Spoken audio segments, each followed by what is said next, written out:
This is video 2 of 4 entitled Beautiful Powell Valley, Tennessee, the 8th of August, 2019. It's Thursday.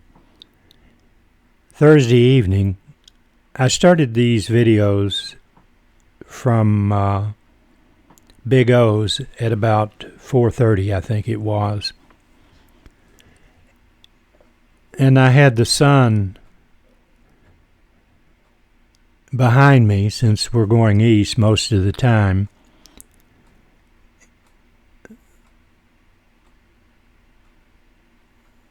Some of these videos will be coming the opposite direction, back down Highway 63, and we'll be going into the sun, but the sun was behind the clouds, and it really didn't wash the video out, so you can really see those clouds looking down west toward Caravel Mountain.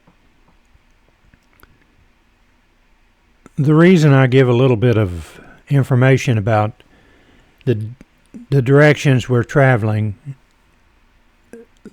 I have people from all over the world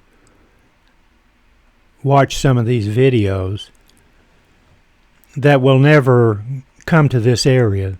The only time they'll ever see this area is in a YouTube video. And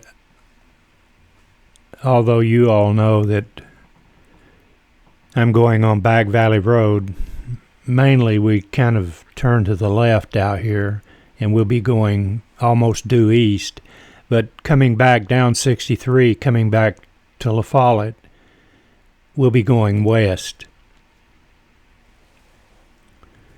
There's 4 of these videos. This is video 2 of 4.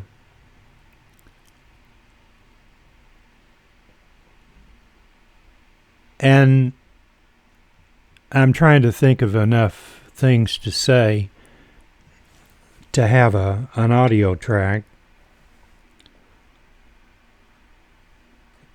A lot of the things that I think about, I know I've said before, so I feel like I just keep repeating myself.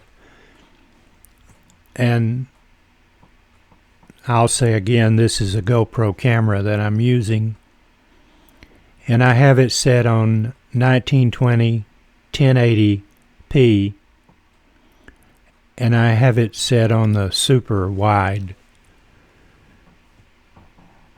The GoPro compensates for your settings electronically. There's no physical settings on this camera. That's the reason you get a fisheye effect. But that's the trade-off. This little dog right here, I don't know if I hope it had a collar. I hope it has a home. Sometimes when you're on these back roads and you see a little dog like that, a lot of times they've been set out. But that one had a collar on, it looked well groomed, so probably it was just trying to get home. And that's what I'm going to think anyway. As we continue up Back Valley Road, this is video 2 of 4. If you've watched my other videos, you're going to hear me say some of the same things that I've always said on those. But in case this is the first one you've watched, I'm using a GoPro. I have it mounted on my window.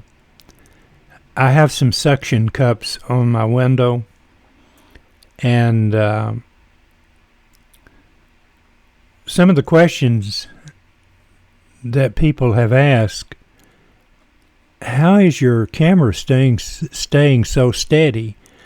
Well, the reason it is an automobile, the way the shock, now here I'm getting off on something that I really don't know that much about, but you all that know what I'm talking about know, but the automobile levels itself, and so the camera is riding on the smoothness of the suspension of the automobile, so you can hit a bump and it really doesn't jerk the camera around that much. And I've got it locked down. There's a couple of things that once I get it, the suction cups on the window, then I've got a couple of things I can tighten up, which makes it even more steady. So that's why it does such a great job in clarity. And the GoPro is so small and light that if you do hit a bump, it doesn't do a lot of shaking around because it has absolutely no weight whatsoever. It's amazing how they've perfected digital video. And I'm running the power. I'm not running the GoPro off of the battery. I'm running the GoPro off of my cigarette lighter, which means that I don't have to worry if I was using the battery in about 35 or 40 minutes, that would be it. That's all the video I could do. The little SD card that I have will record this high definition video for about 4.5 hours. So when I'm running that power from the cigarette lighter out the window to the GoPro, I know that it's going to run until it fills the SD card up. And another thing that it does, and the reason I'm telling you this, if you have been thinking about doing some videos like this and have been looking at a GoPro, but now there are other cameras out there probably as good or better. Sony's got an excellent little camera out there, but you're going to pay $300 or $400 for one. But it just does a tremendous job.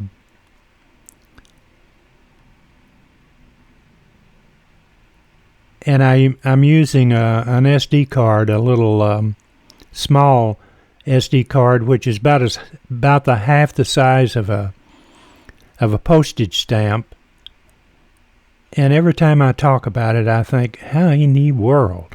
The technology has just exploded. That little card will record 4.5 hours of high definition video like this. And running the power from my cigarette lighter, I don't have to worry about the battery.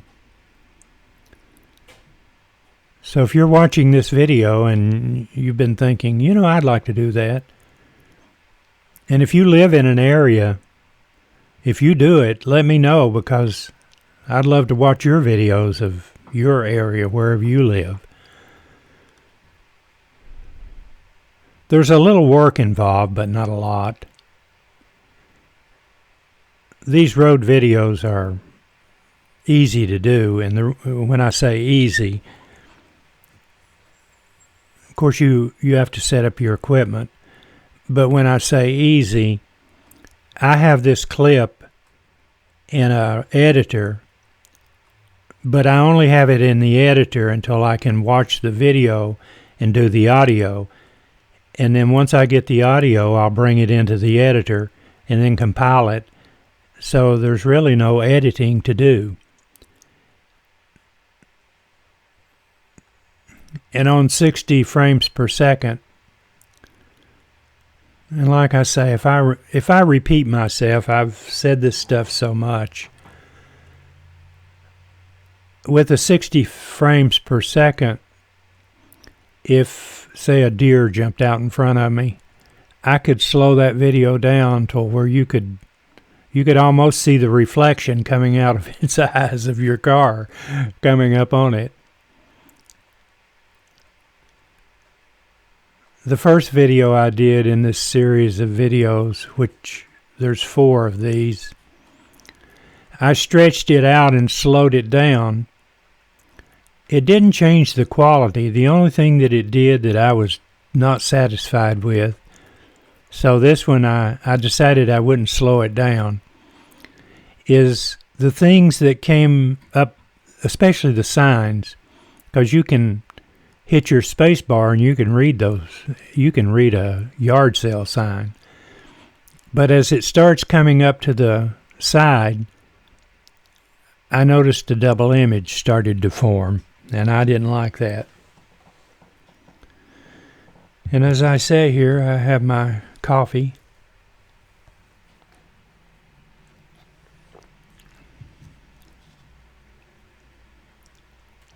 I appreciate all you people who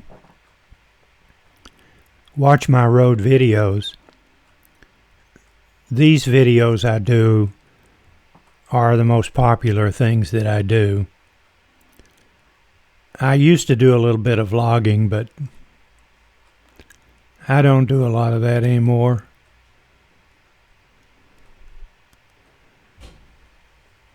As we continue on the Back Valley Road, we're in Claiborne County.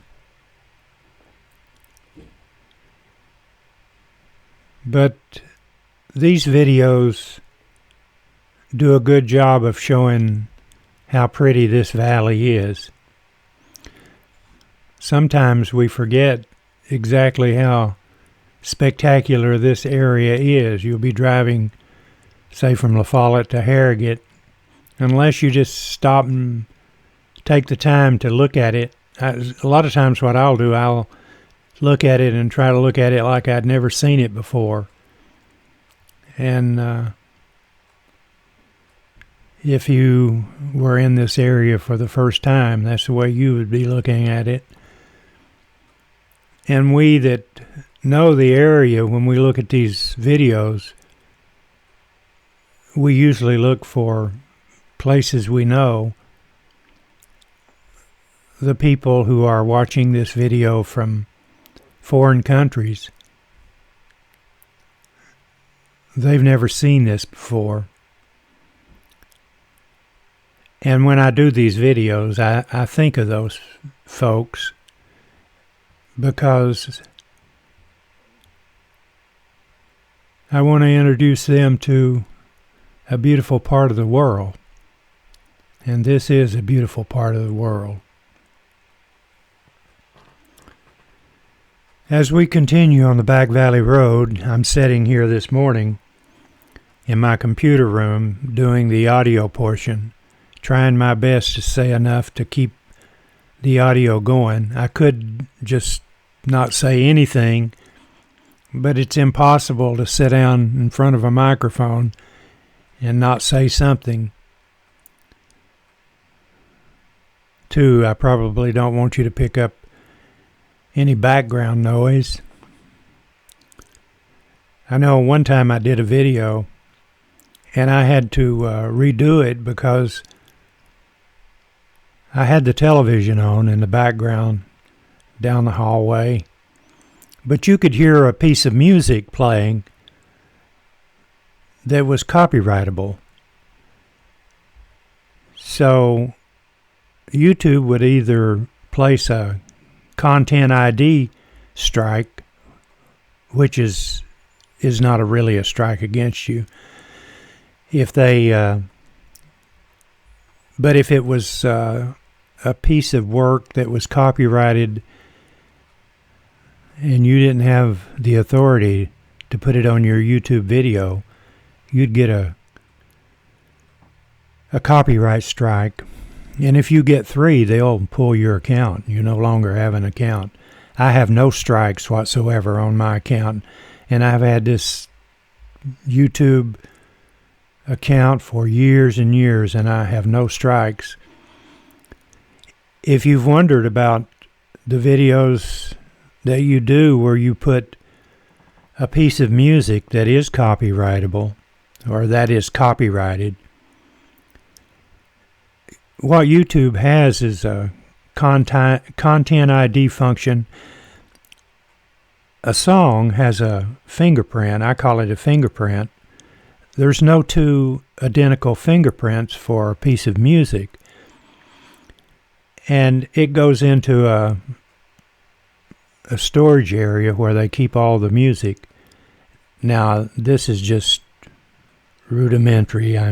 It's a lot more sophisticated than what I'm making it. and it'll instantly find a match to your music. But the people who have the copyright,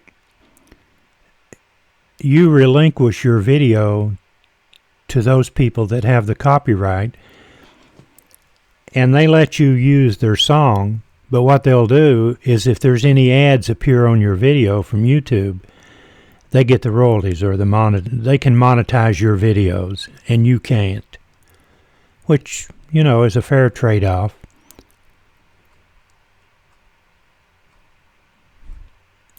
I can't remember where this video ends.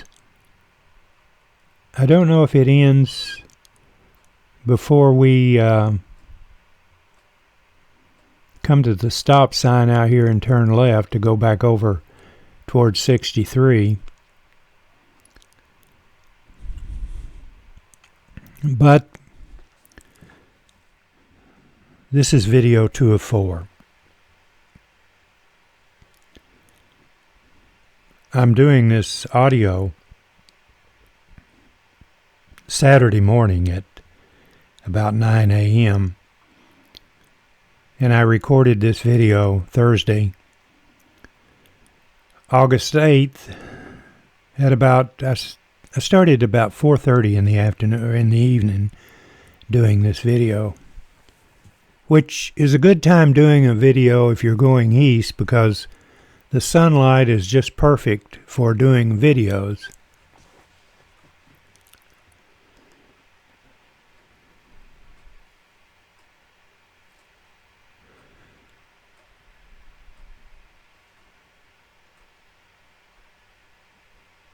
This video is approximately 17 minutes long, and it's getting ready to end. It's 17:03 right now. So we did get to the left-hand turn. Stay tuned to video 3 of 4. This is video 2 of 4.